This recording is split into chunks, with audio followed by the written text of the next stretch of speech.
I think looking at, say, a town like Urmston, um, it doesn't necessarily have a sort of a central focus in the way possibly it once did. I mean, we've had the redevelopment of the town centre. It's made it more.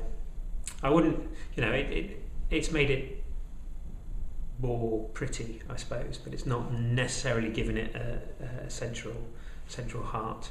And whether that would need to be a building, a community-owned building, or so, and it's going to be different in each community. But it's just having something that the community feels is actually theirs, rather than sort of there by the grace of Sainsbury's or whoever else is funding the development. It's theirs. It's theirs to do what they want, and it can be responsive to the community's needs.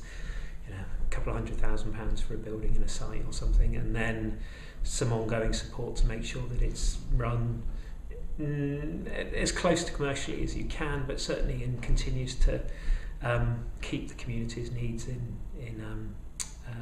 or continue to meet the community's needs.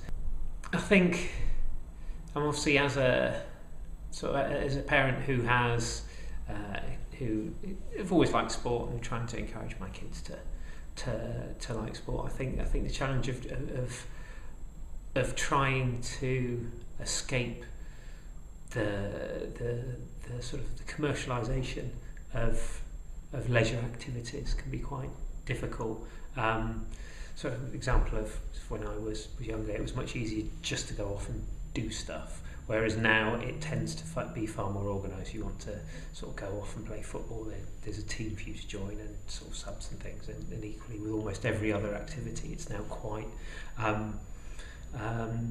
transactional.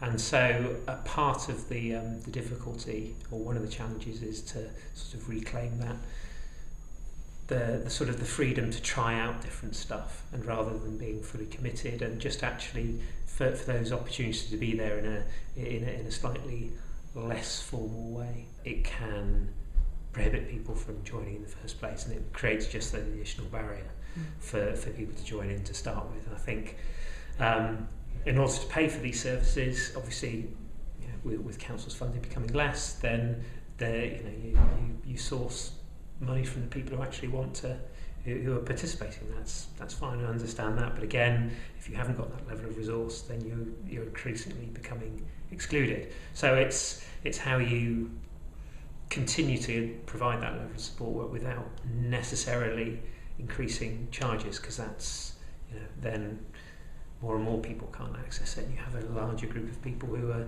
probably the target audience you actually want, who find themselves unable to do it.